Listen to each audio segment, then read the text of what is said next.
네, 우리 하나님 말씀 보겠습니다. 하나님의 말씀은 로마서 1장 1절에서 7절까지의 말씀입니다.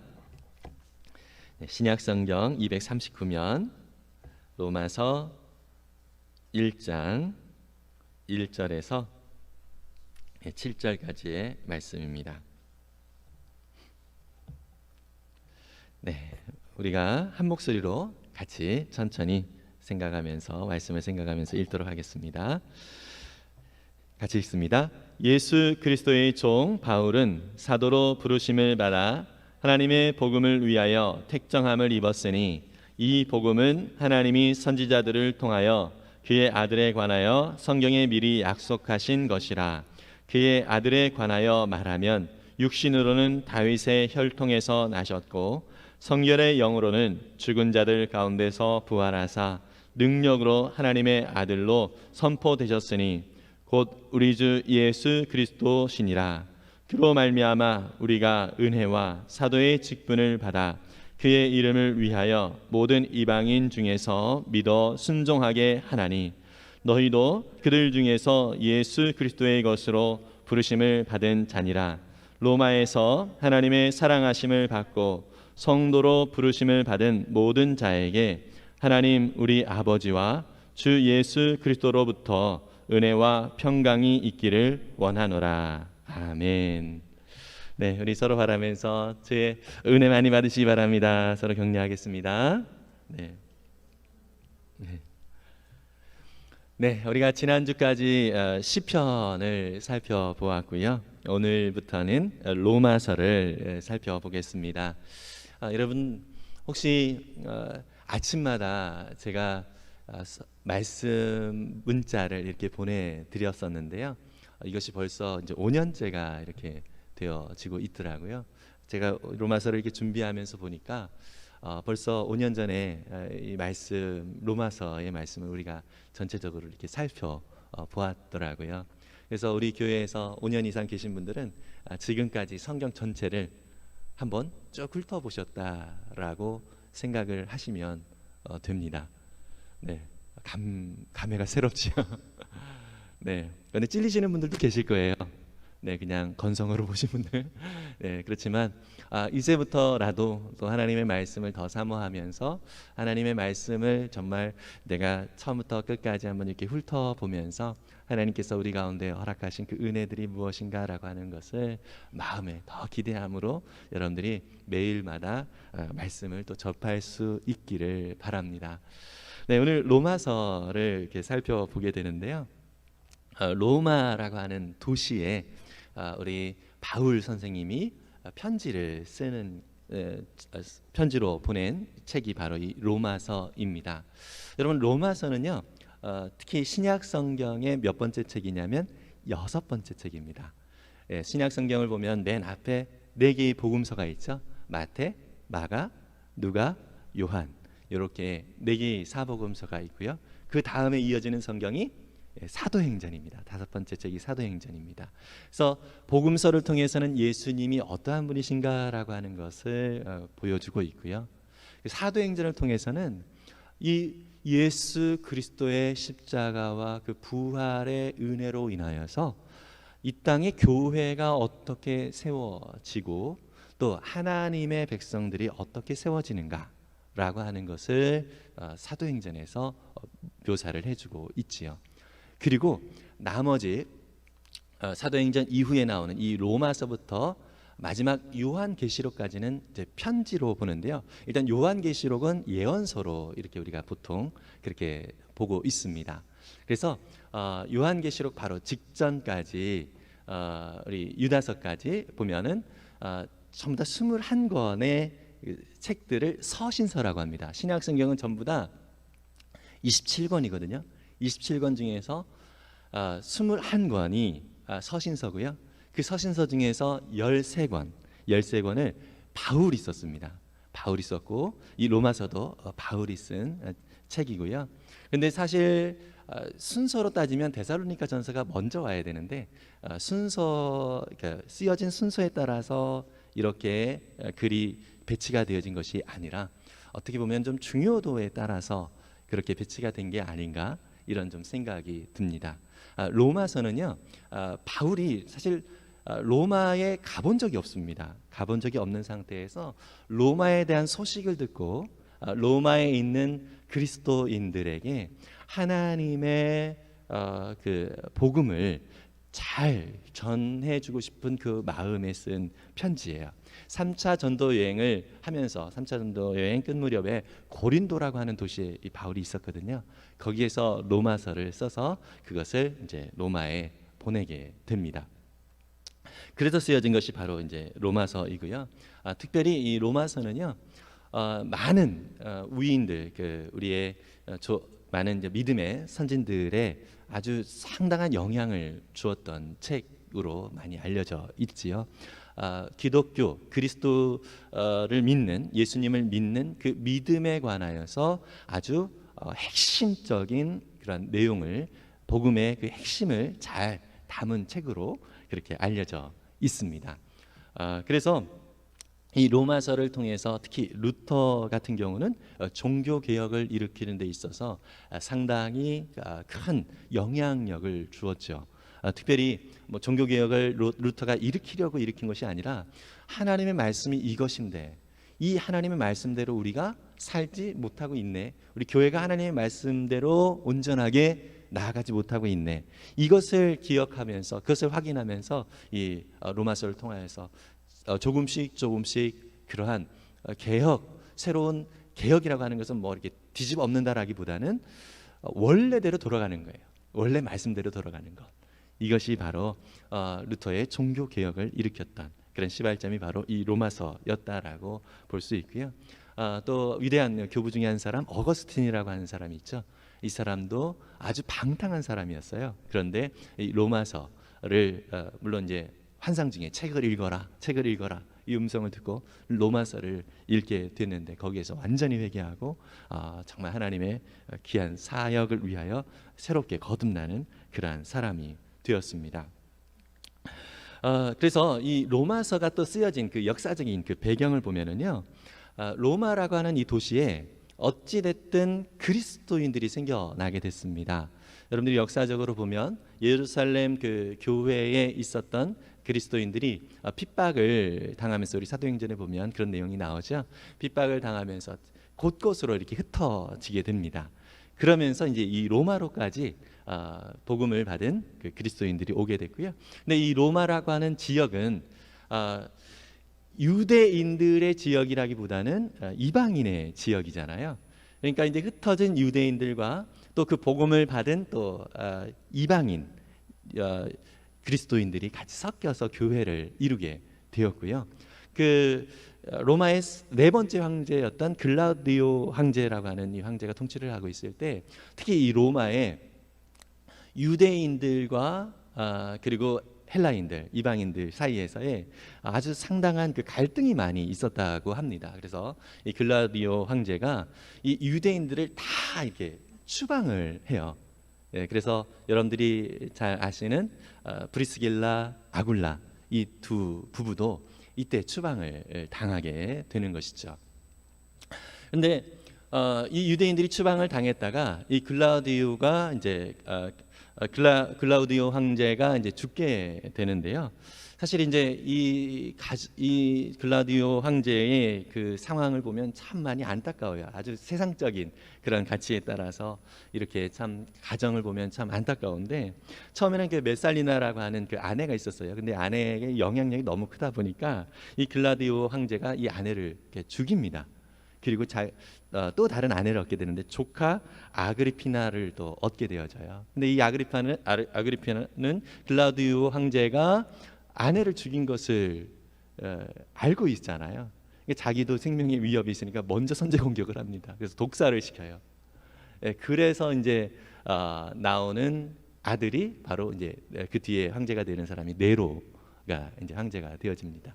어쨌든 이런 상황 속에서 글라디오가 죽으면서 유대인들이, 흩어졌던 유대인들이 다시 로마로 돌아오게 됩니다. 근데 이 로마의 교회에 오랜만에 돌아오니까 이방인들 중심으로 해서 그리스도인들이 이 교회의 중심을 이루었는데 유대인들이 이렇게 들어오면서 사실 이제 잘못된 복음이 그 교회 안에 이렇게 들어오게 되어지고 그 소문이 또 이제 바울에게까지 이제 들리게 됩니다. 그래서 이 바울이 이 교회의 이러한 문제들을 해결해 주기도 하고 진짜 복음이 무엇인가라고 하는 것을 좀 더 간절한 마음을 가지고 이렇게 전해 주면서 이 편지를 쓰게 되는 것입니다. 여러분, 그래서 우리의 삶 속에서도요, 어떤 갈등이 생길 때 가장 좋은 방법이 무엇이면 원칙으로 돌아가는 거잖아요. 그죠? 여러분들은 위패, 그러니까 위조 지폐를 판별하는 그 감별사가 가장 중요시하는 훈련이 뭐냐면 진짜 화폐를 계속 살펴보도록 하는 거잖아요. 진짜 화폐를 계속 살펴보면 그것이 아닌 것은 다 위조 화폐인 거죠. 결국 우리의 삶 속에서도 우리의 삶의 문제나 또 어려움이 있으면 가장 핵심으로 돌아가는 것이 우리의 삶의 본질을 구성하고 있는 우리는 누구인가, 그리고 우리는 하나님의 거룩한 자녀다라고 하는 이 정체성을 가지고 하나님의 말씀을 우리가 돌아갈 때 우리의 삶의 모든 문제들이 정말 주님의 은혜 가운데서 해결되어지는 그런 은혜를 우리가 맛보게 되는데요. 실제로 그러한 은혜들을 여러분들도 많이 맛볼 수 있기를 간절히 바랍니다. 여러분, 그렇습니다. 그래서 이 로마 교회도요, 하나님의 그 복음이 제대로 밝히 드러날 때에 그 안에 있는 문제들이 해결될 것을 바울은 알았던 거예요. 그래서 이 복음의 진수를 이 로마서에 녹여 놓는 것을 볼 수 있습니다.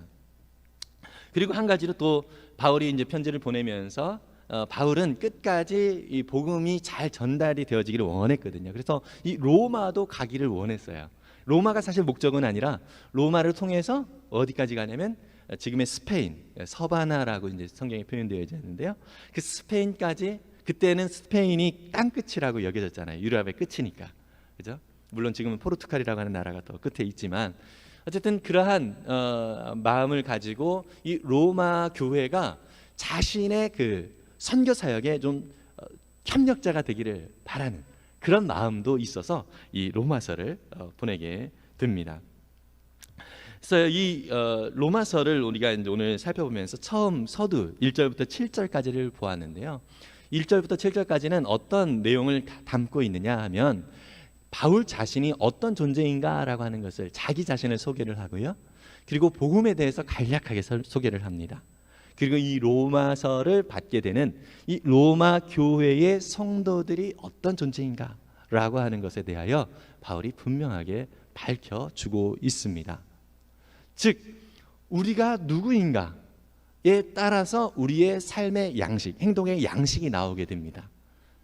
그래서 바울은 늘 자기 자신이 어떤 존재인가라고 하는 것에 자기 삶을 살아가면서 늘 그것을 확인하면서 살아갔습니다.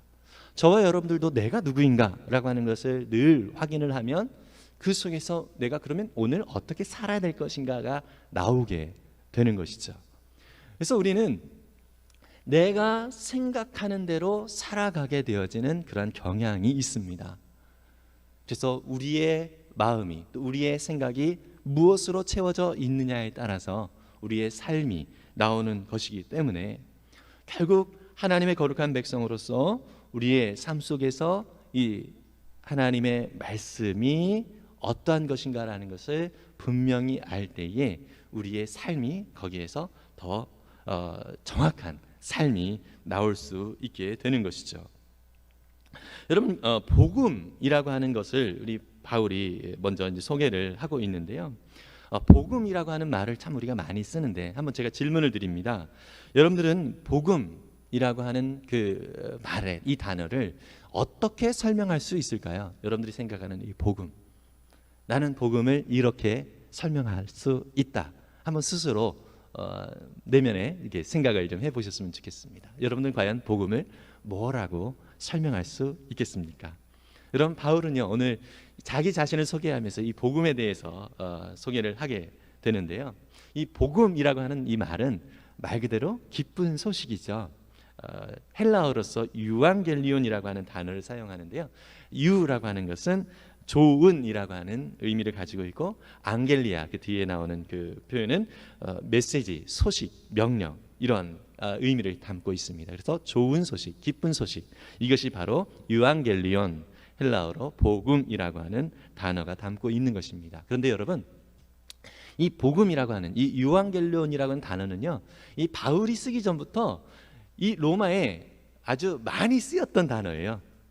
복음이라고 하는 이 표현이, 유앙겔리온이 언제 쓰여졌냐? 로마가 승전을 했을 때, 로마 제국이 막 영토 확장을 했잖아요. 승전을 했을 때 복음이요 유앙겔리온 하면서 이제 백성들에게 소개했던 그런 단어가 바로 이 복음이에요. 승전했을 때. 그리고 또 언제? 이 로마 황제의 자녀가 태어났을 때, 황제의 뒤를 잇는 그러한 황제 그 집안 가문에서는 아주 기쁜 소식인 것이죠. 이것을 로마 전체에 유앙겔리온 하면서 백성들에게 복음이라고 하면서 알려주었다라고 하는 것이죠. 그래서 그 당시에 로마로서는 이 복음은 이 로마 제국의 좋은 일들, 그 제국의 유지와 또 제국의 그 확장을 위해서 좋은 그러한 일들을 표현할 때 복음, 유앙겔리온 이런 단어를 사용을 했습니다. 예, 저와 여러분들에게 있어서는 이 복음이 무엇일까요? 요즘 많은 사람들에게 있어서 복음은 과연 무엇일까요?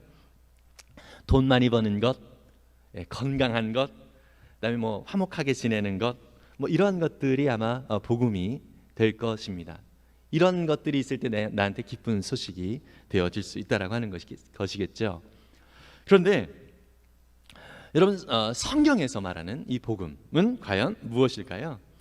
저와 여러분들이 많이 알고 있는 것처럼 제가 여러분들에게 복음이 무엇인가 한번 설명해 보세요, 이렇게 아까 숙제를 드렸었는데, 그거에 대해서 많은 분들이 이렇게 대답을 하셨으리라고 저는 믿는데요.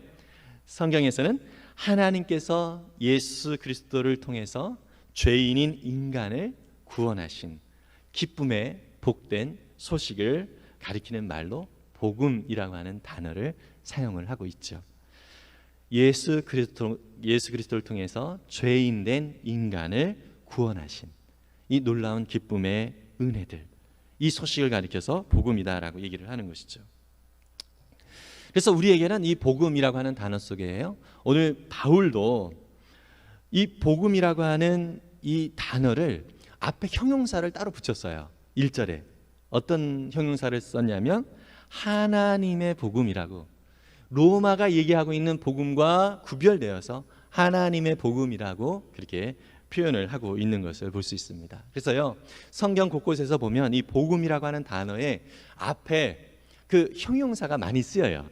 오늘 우리 바울은 하나님의 복음이라고 하는 표현을 썼는데, 마가복음 1장 1절에 보면 그리스도의 복음, 또 로마서 1장 16절에도 그리스도의 복음 이런 표현을 쓰고 있어요.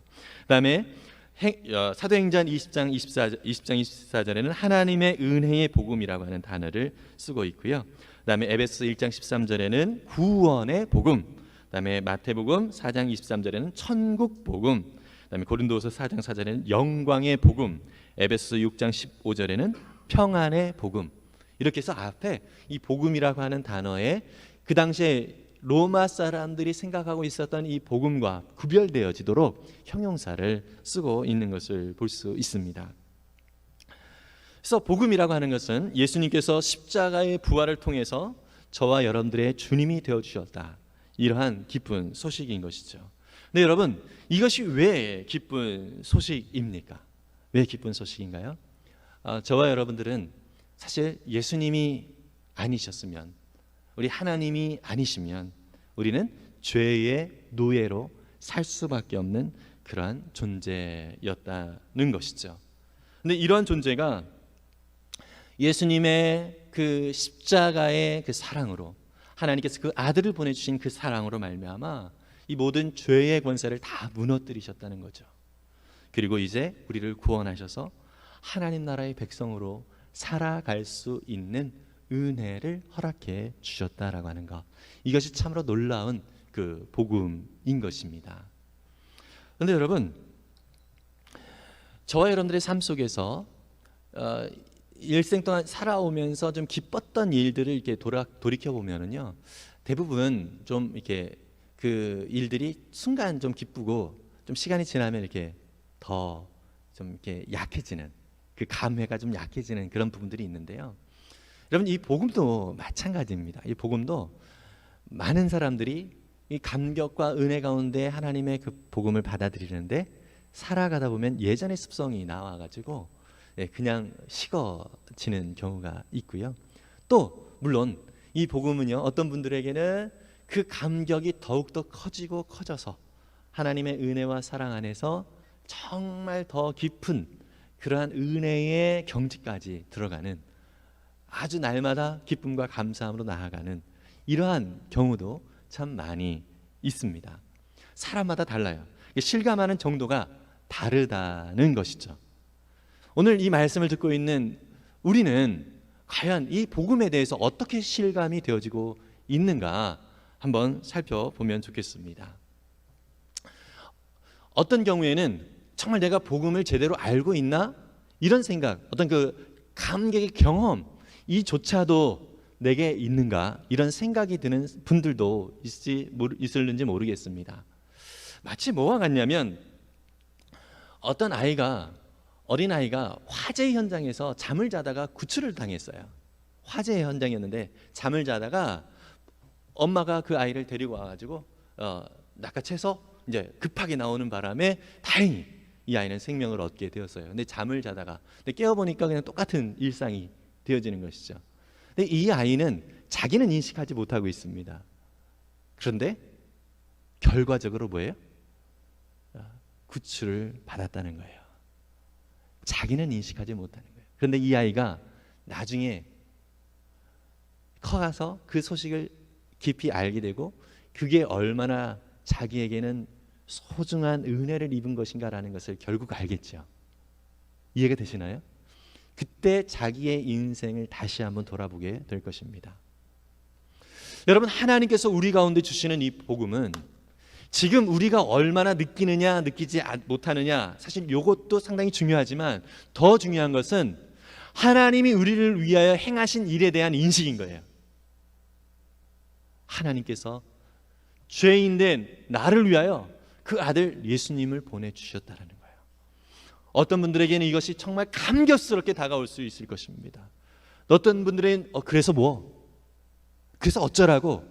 이런 식의 느낌이 들 수도 있을 것입니다. 근데 모르긴 해도요, 여러분, 영적으로 철이 들면 아마 회개하게 될 것입니다. 하나님의 사랑과 은혜가 내게 얼마나 그리 컸는지를 정말 제가 모르고 살았군요. 이렇게 결국 회개하면서 나오게 되는 날이 있을 것입니다.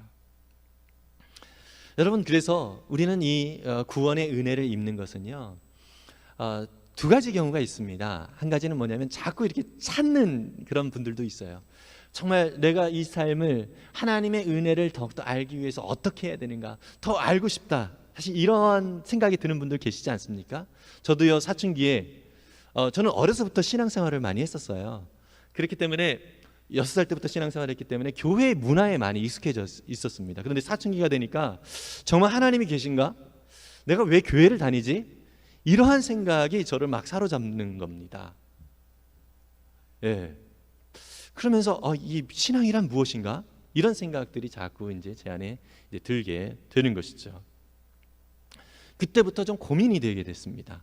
물론 이제 저는 나름대로 좀 성실하게 이렇게 살아가는 그런 스타일의 말 잘 듣는 아이, 이런 스타일이었기 때문에 교회 열심히 잘 다녔죠.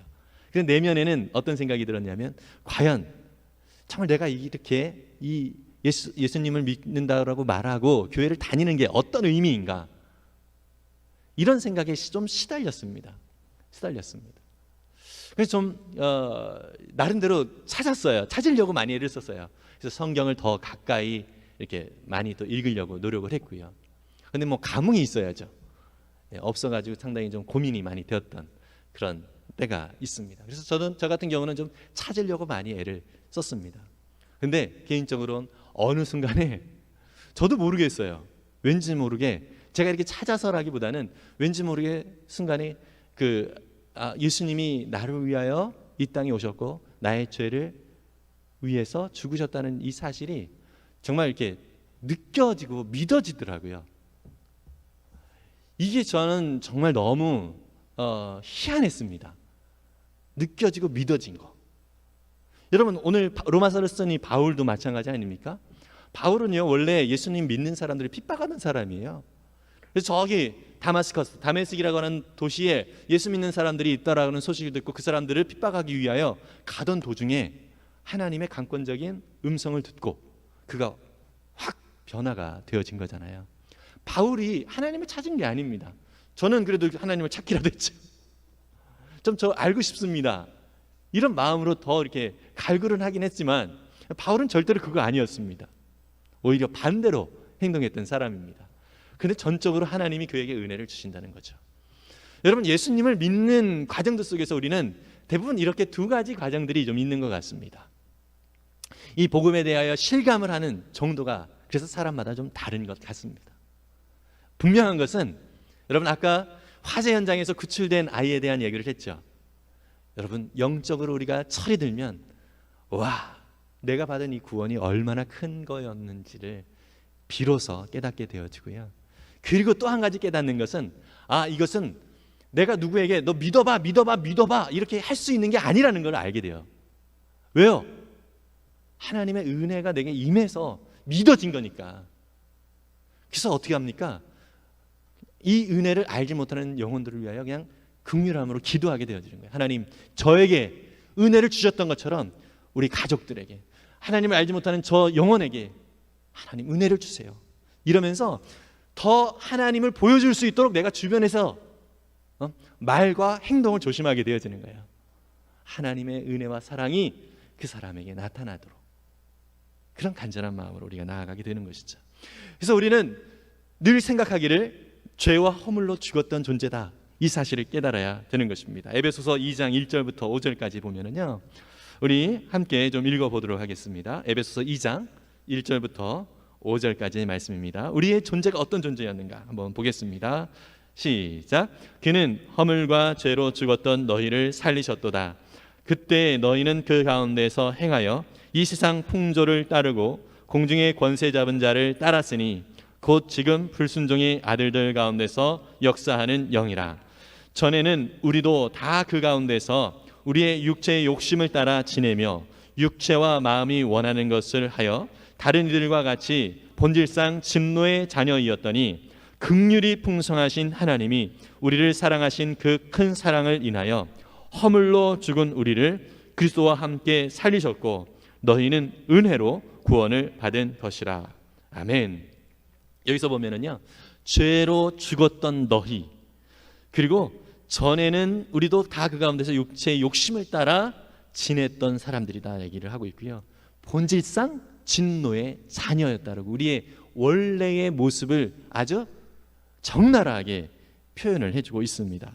그리고 허물로 죽은 우리, 이러한 표현을 쓰면서 우리가 원래 어떤 존재였는가, 이러한 존재를 이 에베소서를 통해서 바울은 선언을 하고 있습니다. 근데 이런 우리를 어떻게 했다고요? 우리 주님께서 건져주셨다, 살려주셨다. 여러분, 이 사실이 우리 가운데 너무나도 큰 은혜임을 믿습니다. 저와 여러분들 그렇게 살려주셨어요. 죽었던 자가 이제 살아나게 된 것입니다. 죄 가운데 살 수밖에 없는 우리였는데 이제 감각이 생긴 거예요. 여러분, 말씀드렸죠? 예수 믿는 사람들 절대로 죄 안 짓나요? 아니죠. 근데 예수님을 아는 자와 예수님을 믿는 자, 믿지 않는 자와 예수님을 믿는 자와의 차이는 이 죄에 대한 감각이 생겼냐 안 생겼냐라는 거예요. 예전에는 그냥 그게 죄인지를 모르고 살았다면 이제 예수님이 우리 안에 들어오셔서 내가 죄를 짓더라도 예전 같지 않는 거예요. 양심에 찔림이 있는 거예요. 이러면 안 되지, 이런 감각이 우리 가운데 생기는 것입니다. 여러분, 이런 감각이 있다면 예수 믿는 거 맞아요. 예수영전 모임을 하다 보면 당신 지금 죽어도 천국 갈 수 있습니까? 이런 질문을 하죠. 그때 이 질문에 대해서 확실하게 대답을 못하는 분들이 대부분 왜 대답을 못하냐면 자기의 삶에, 죄송합니다 이런 표현 써서, 꼬라지를 보니까 아닌 것 같아요. 늘 자기도 알거든요. 자기를, 죄를 짓고 있는 자기 자신. 여러분, 그것은 또 다른 생각으로 어떤 생각이냐면 내가 제대로 살면 천국 갈 수 있다라는 생각하고 똑같은 생각인 거예요. 아닙니다. 여러분, 우리가 천국 가는 것은, 우리가 구원을 받는 것은 내가 어떻게 하느냐가 달려있는 게 아니에요. 우리 주님께서 주신 거예요. 믿으십니까? 여러분, 그래서 시편 2편에서는 내가 너를 낳았다, 물론 예수님에 대하여 표현을 하고 있는 표현이지만 그 표현이 내가 너를 낳았다 말씀을 하시면서 이 복음의 놀라운 사명자로 우리가 어떻게 살아갈 것인가에 대해서는, 복의 통로로 살아갈 것에 대한 그러한 표현들이 나오고 있는 것을 볼 수 있습니다. 이것은요, 낳았다라고 하는 것은 어떤 의미가 있죠? 여러분들의 부모님을 여러분들이 선택했습니까? 아니죠. 낳아보니까 우리 부모님이었잖아요. 여러분, 구원이라고 하는 것이 바로 이렇다는 얘기입니다. 지금 보니까 저와 여러분들이 예배를 드리는 이 자리에 와 있잖아요. 저와 여러분들이 죄를 지으면 괜히 끔찍한 이 상태가 되었잖아요. 여러분, 이것은 우리가 가지려고 이런 생각이 생기는 게 아니에요. 주님께서, 우리 하나님께서 저와 여러분들 낳아주셨기 때문에, 그의 자녀로 삼아주셨기 때문에 지금 우리가 얼마나 실감하느냐는 좀 뒤의 문제입니다. 더 많이 오늘도 저와 여러분들이 정말 주님을 믿는 그 은혜가 무엇인가, 복음으로 사는 것이 무엇인가, 이것을 더 많이 실감을 하면서 살아갔으면 좋겠습니다. 일단 구원은 우리 가운데 예수님을 믿는 믿음이 있으면 이미 주어져 있다라는 사실을 믿습니다. 제가 지금 준비한 것에 3분의 1밖에 되어지지 않았는데 시간이 거의 다 됐습니다. 그래서 저와 여러분들 우리 뒤에 그 말씀을 좀 여러 가지 좀 있는데요, 좀 정신 똑바로 차리고 제대로 된 걸 올려주세요. 한 가지 말씀, 베드로전서 2장 9절을 보겠습니다. 하나님께서 우리를 소유로 삼아주셨다라고 이렇게 말씀을 하고 있는데요, 베드로전서 2장 9절입니다. 같이 읽겠습니다. 시작. 그러나 너희는 택하신 족속이요 왕 같은 제사장들이요 거룩한 나라요 그의 소유가 된 백성이니 이는 너희를 어두운 데서 불러내어 그의 기이한 빛에 들어가게 하신 이의 아름다운 덕을 선포하게 하려 하심이라. 여러분, 여기서 중요한 표현이 뭐냐면 그의 소유가 된 백성이다라고 말씀을 하고 있어요. 오늘 바울도요 6절과 7절에서 보면 이 로마 교인들을 향하여서 뭐라고 표현을 하냐면 당신들은 예수 그리스도의 것으로 부르심을 받았다 이렇게 표현하고 있어요. 예수 그리스도의 것으로 부르심을 받았다, 예수님의 소유가 되어졌다, 이런 표현이거든요. 여러분, 이제 저와 여러분들은 더 이상 우리의 인생은 우리 마음대로 하는 것이 아니라 주님의 소유가 된 백성임을 믿습니다. 여러분, 이 사실을 우리가 늘 마음에 간직하고 살아야 되는 것입니다. 우리는 주님의 소유가 됐습니다. 그래서 주님의 소유가 된 백성으로서 우리가 가장 행복한 삶은 우리를 소유 삼으신 그 주님의 은혜대로, 주님의 말씀대로 살아가는 삶이 가장 우리에게 복되고 행복한 삶인 거예요. 여러분, 그런데 이것을 조금 억울하게 생각하는 분들이 있어요. 왜 내가 주님의 소유로 살아야 돼? 왜 주님의 종으로 살아야 돼? 이런 식으로 생각하는 분들이 있는데 아니에요. 내 마음대로 살아가면 사실 그것은 내 마음대로 살아간다라고 얘기는 할 수 있어도 죄송하지만 마귀의 종으로 살아가는 거예요. 우리는 둘 중에 하나밖에 없습니다. 마귀의 종으로 살든지, 그다음에 하나님의 종으로 살든지, 둘 중에 하나인 것입니다. 저와 여러분들의 모든 삶은 예수 그리스도의 소유된 거룩한 백성임을 믿습니다. 여러분, 그래서 우리가 그러한 것들을 더 믿음으로 바라보면서 주님과 함께 살아갈 수 있기를 바라고, 이것은 구약에서도요 말라기 3장 17절에서도 동일하게 표현이 되어지고 있습니다. 함께 읽어보겠습니다. 말라기 3장 17절입니다. 시작. 만군의 여호와가 이르노라. 나는 내가 정한 날에 그들을 나의 특별한 소유로 삼을 것이요 또 사람이 자기를 섬기는 아들을 아낌같이 내가 그들을 아끼리니. 여러분, 우리 하나님께서 우리를 소유로, 특별한 소유로 삼아주신다고 말씀하시면서 어떻게 하신다고요? 아끼겠다고 말씀하세요. 저와 여러분들은 이러한 대우를 받고 있는 존재예요. 하나님, 창조주 하나님, 통치자 하나님이 아껴주시는 자, 이게 저와 여러분들이라는 거예요. 얼마나 존귀한 자인지 모릅니다. 세상은요, 우리가 가지고 있는 것, 어떤 직장이냐, 어떤 학교를 다녔느냐, 얼마나 돈을 많이 벌었느냐, 이것을 가지고 또 우리가 하고 있는 역할을 가지고 세상 사람들은 우리의 가치를 평가합니다. 그러나 여러분, 저와 여러분들은 하나님이 보시는 시각으로 우리 자신을 볼 수 있기를 바랍니다. 우리가 얼마나 소중한 존재인지를 확인하면서 나아가면 참 좋겠습니다.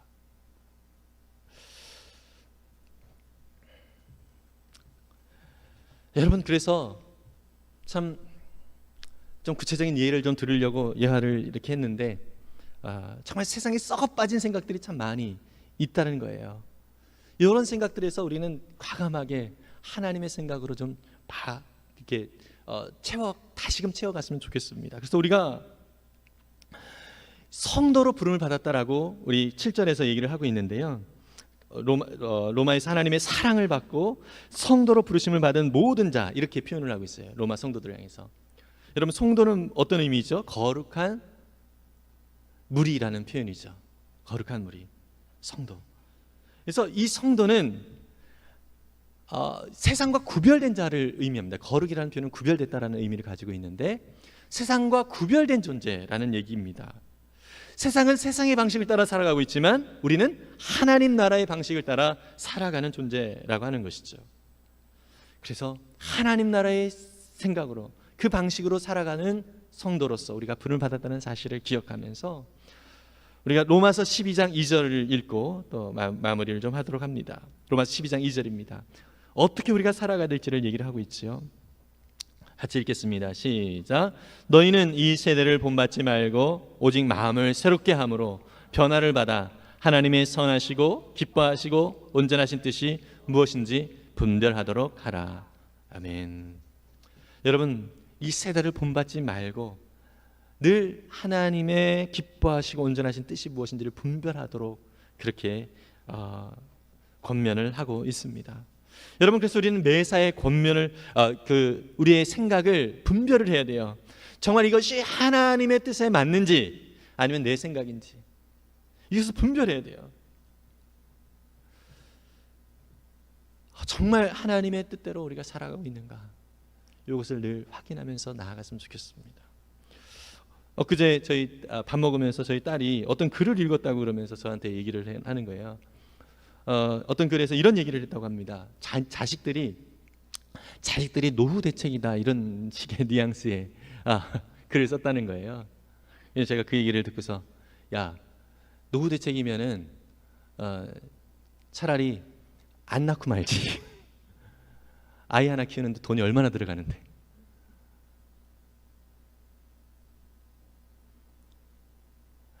이 세상은 자꾸 이상한 세상적인 가치와 세상적인 개념으로 우리 가운데 막 영향을 줍니다.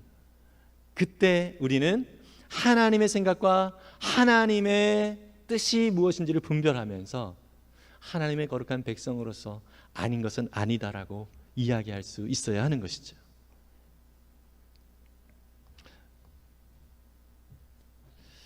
그래서 늘 우리가 주님의 구원을 받은 거룩한 백성이다라는 사실을 기억하면서요, 여러분, 이 로마서를 통해서 앞으로 계속 또 하나님의 복음에 대하여 여러분들과 함께 나누게 될 텐데요, 더 특별히 하나님의 복음이 우리 가운데 얼마나 정말 귀한 것인가라는 것들을 확인하는 차원에서 여러분, 특별히 오늘부터는 이 말씀을 더 가까이 하는 우리 모두가 되었으면 좋겠습니다. 가급적이면 아침마다 올려드리는 그 묵상을 여러분 계속 좀 이렇게 들었으면 좋겠고요. 못 듣는다 하더라도 뒤에 3분이라도 꼭 기도하는 부분에서 내용을 요약하고 있기 때문에 꼭 좀 여러분들이 좀 듣고 정말 내가 얼마나 귀한 존재인가라는 것들을 확인할 수 있었으면 좋겠어요.